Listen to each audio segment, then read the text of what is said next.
So yeah, um, I'm blessed with your presence, Thank you. and it seems like the more we talk, you have a lot more to offer. And for the movement, Yeah. the African movement, are we? Is this a movement or is it a discovery? What's happening to us Africans? Like it's a special moment. It looks as though the whole world is ganged up against us and people got planned against us. But why is it? Is it because we have actually already arrived and we don't know, or what's going on? I think we've already arrived, and I feel Africa's not just been put on the map now. It's always been there. It's always It's been just there, that right? you know how it's been looked at is not how it should have been seen. In its natural organic state. It's changed. The changes that have been made to Africa have caused like a warped sense of what Africa is, and which Yes. is why people are out there trying to share what really Africa is about. Yes. Not this touristic side or what you just see on TV. Yes. Just like what really it is and where it's come from and Mm. the depth. And its richness. Yes. And this is why I feel like some of the issues Africa's got is because it's that special Yes. that people feel, it's something that they can maybe use for their own, for I their mean, own Africa benefits. really is Yeah. something that people use to reinvent themselves, isn't it? I mean, whenever you have a problem, you go to Africa. If Yeah. your career is bad, you go to Africa and hold an African baby. You know what I'm saying? And stuff like That's that. So, true. yeah, it's true. I Yeah. mean, everybody who tries to become something good, then they go put their eyes on Africa.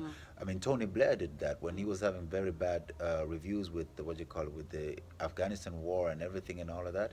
Then all of a sudden, Africa came on the map for them to save at the Labour Convention. All of a sudden, it was like, yeah, what about Africa? We need to be saving Africa, blah, blah, just to kind of like take the tension away from what they just done Just in yeah, Iraq. yeah, yeah, You know what I'm yeah. saying? So Africa seems to be this thing that everybody, I mean, and then they came with a commission for Africa, um, totally ignoring what Thabo Mbeki and others had made with NEPAD. And then it's like that just overrode the whole Road, thing yeah. and everything. So, I mean, I can see that whole thing about Africa. But anyway, you're an interesting person. Your background is ANC, and you lived in the UK because your parents found the way there because of the struggle. And you said they were in Tanzania for a while, Yeah, they're in exile in exile in Tanzania. Tanzania, and then that the UK, and you started out some advocacy for women's rights, That's right. and found yourself being more involved. Yeah. And then I discovered that maybe I could use you for planning the event for Nelson Mandela And I would love that at very much. Zisakudusa Festival 2019, right here Yeah. on this stage. So you're right in the spot where you're going to be. Yeah. Wow, what a Uh, blessing. yeah, What a it's blessing. it's amazing. I'm actually overwhelmed by it. Really? Yeah, but it'll sink in and digesting and processing. But I think it's a You great. chose the right hostel, didn't Yeah. you? Like, I mean, you I said, did. let me go to Denmark. Let me see this. Steel House. Let me go to, what kind of name is that? Steel House? All right. I'm going to book myself in Steel House. I'm book yourself in That Steel one. House. It just sounds strong as well. It's just a Yeah. House. It could have been anything, but it was like Steel House. Yeah. And so here you were at Steelers, and we had a show last night, and you loved the show. I And you know I'm loved gonna it. keep asking you, what did you think about the show? The show was Listen, people, phenomenal. listen what she said. Phenomenal. Yeah, The word the show phenomenal. was phenomenal. I'm not Drop just another saying that. word. Drop another word. Drop another one. It was epic, phenomenal. Epic, It was phenomenal. formidable. Ah, Yeah. formidable. Yeah. C'est Ah, formidable. c'est très bon. C'est très bon. C'est Yeah, formidable. bellissimo. Yeah, it was really good. That I Yeah. even stayed to watch you jam after, Yeah, the jamming, and yeah. you were having conversations. So I thought I'd linger around, because I was Wow. getting a great positive vibe. Yeah, And cool. then this morning, I was just wandering around gallivanting. I like that word, especially with that accent, gallivanting. Yeah, gallivanting. And then we bumped into each other this Yeah. morning, and You from Birmingham? no Leeds. Leeds. Yeah. Do they have the same accent? No, it's a bit different. Like, Okay. Yeah. Come my main man making music is from Birmingham, so I was just hoping maybe it might be. We're coming up with a good album. But anyway, continue. Yeah. You was Oh, okay. gallivanting and such. Continue to tell Yeah, the yeah. story. So Sorry. then we obviously bumped into each other, and we've been having a really good, deep conversation Yeah. about things that can, improve society. And having this dialogue and being able to share Yeah. some of our experiences is something that I'm really interested in, Yes. like continuing to Yeah. talk about, and Yeah. and this is why I said I'm really happy to be part of it, and and do what I can and what I think I should be doing, for Africa as a whole and not just South Africa. You know, it's just something I'm intrinsically passionate about. Well, Human rights the and so forth. pleasure and the honor is mine. I've Oh, got to say that, and I'm eternally grateful to the Almighty God and the spirits and ancestors or whoever who made you choose this hostel. mm, In that sense, I don't know. I'm very thankful for that. I can tell you one thing about this hostel and the people who run it.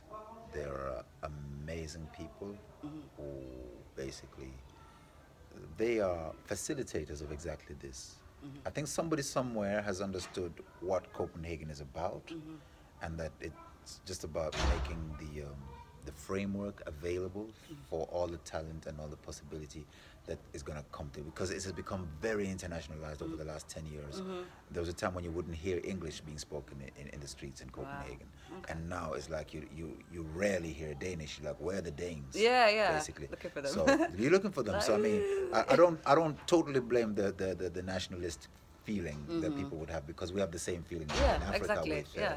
with the Yeah. Chinese and them coming across. Yeah, So yeah. I mean, and that's one of the things I want to put forward at the conference. I'm going to ask you a deep question, all right? Because now that I know that you're a deep thinker, and I have the honor of a goddess coming here, I'm going to ask a goddess and a question. Do you think there is and there should be a specification of a difference between racism and nationalism? Um, hmm.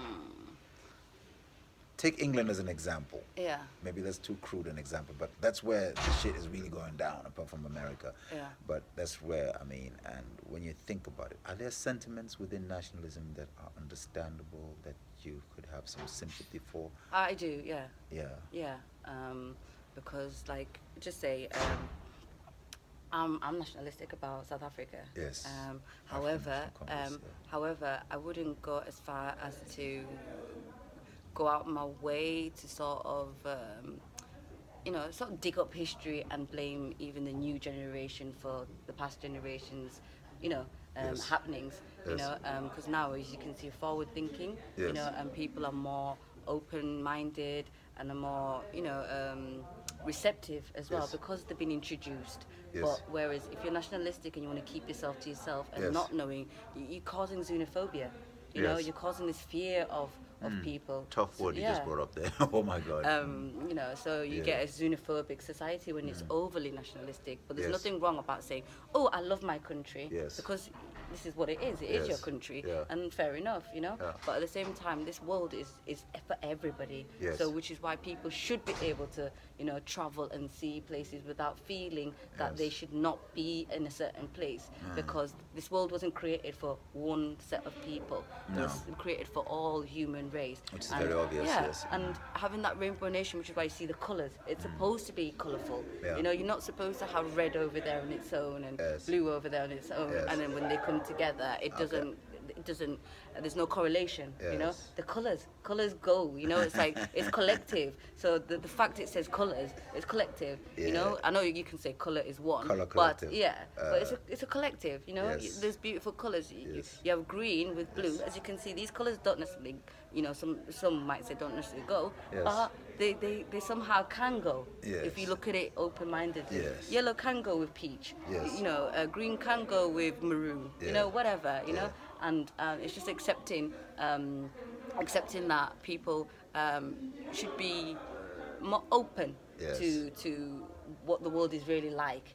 Because I feel like if you're overly nationalistic, you're closed-minded. Yes. Because you're not allowing yourself to open up to the world that's around you. Yes. Hence why I travel. Or I'd like to experience and see what's out there. So But if you find your resources are being taken away, you find your jobs are being taken away, and you see an influx of foreigners coming in and that kind of thing, you're bound to kind of like feel a bit like, hey, hold on, what's going on? Yeah, I understand that, but at the same time, it's like you can think, oh, well, you feel this way now, but are you the one causing the problem for even people to come over in the first place? So when you were going to where they were, that was okay. you didn't have a So problem we with have that. to accept the resources you're taking, but then when we come to I mean, you, we speak in English now. yeah, I'm just saying, Yeah. like Yeah. Do you get what I mean? Yes. So you can come to me and we have to open our arms and like, yeah, wow, great, be receptive and be welcoming, give you a red carpet. But then if we come to you, then it's like, oh, we've got doors, and we have to lock our doors when, at certain I gotta times. just check the time and start all over again.